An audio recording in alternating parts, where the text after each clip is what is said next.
Hey guys, this is Calculus family. In this lesson, I'll be taking you through Lagrange multipliers problem. So this is an application of Lagrange multipliers. Why do we use it and how do we use it? So it's used for optimization.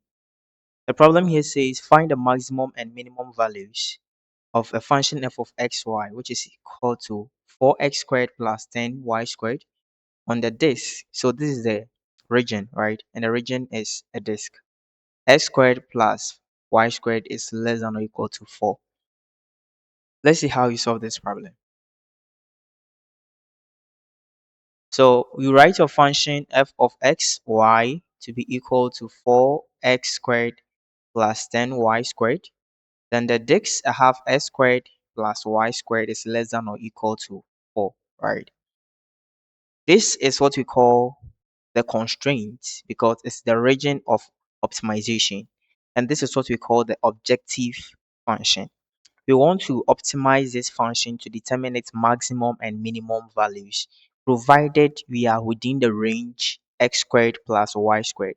So this is simply the constraint. Then this is simply the objective function.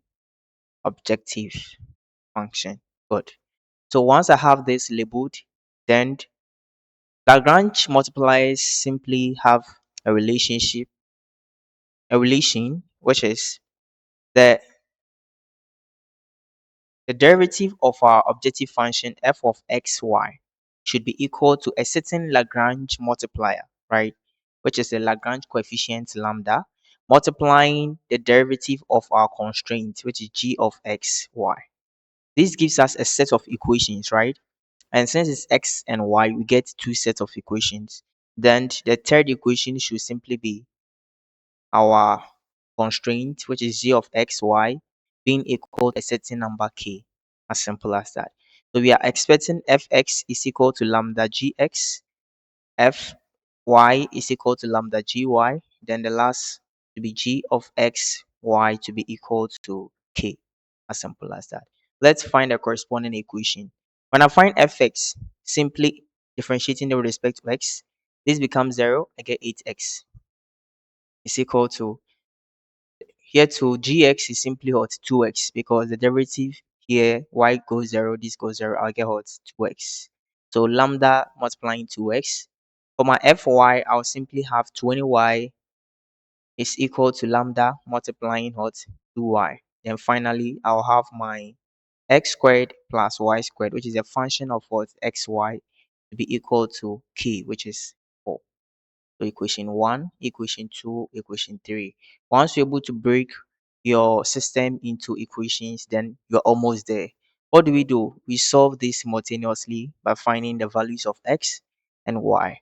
For the first equation, I have 8x minus 2x multiplying lambda y is equal to 0. Right? I can factorize 2x out and I'll simply have the first one, which is 2x will go here 4 minus lambda is equal to 0. If you have such equation, you can see you have 2x is equal to 0, making x to be equal to 0. You can have 4 minus lambda, which is equal to 0, making lambda to be equal to 4. So now we have two solutions. S is equal to 0, lambda is equal to 4.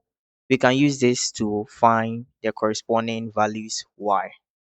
So when x is equal to 0, right, I can put my this is the constraint which says x squared plus y squared is less than or equal to what 4. But in the equation form, I had x squared plus y squared is equal to 4. If I know x to be 0, obviously I can find the corresponding y values.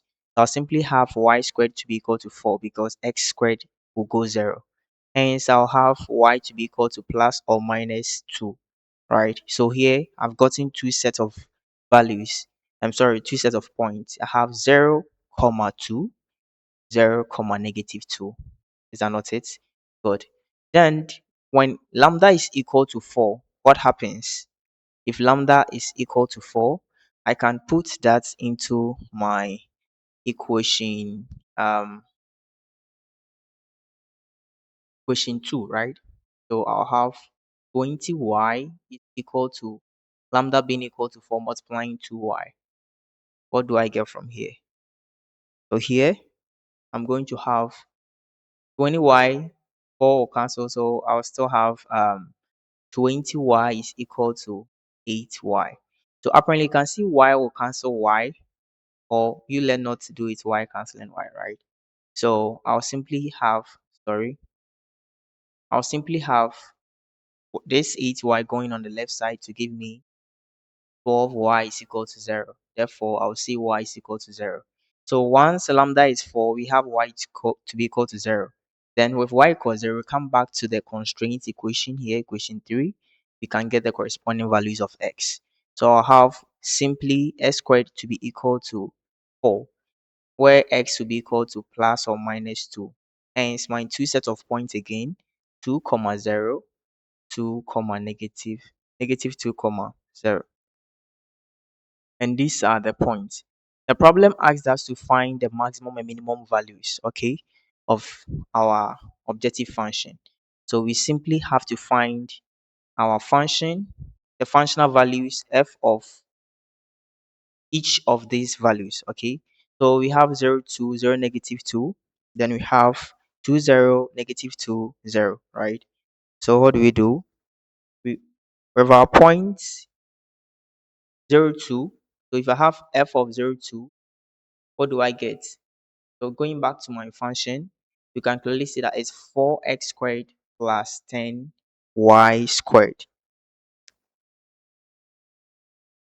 So these are the critical values, right? So putting it 4x squared plus 10y squared. So f of 0, 2 will give me what? This will be 0. Then I'll get 2.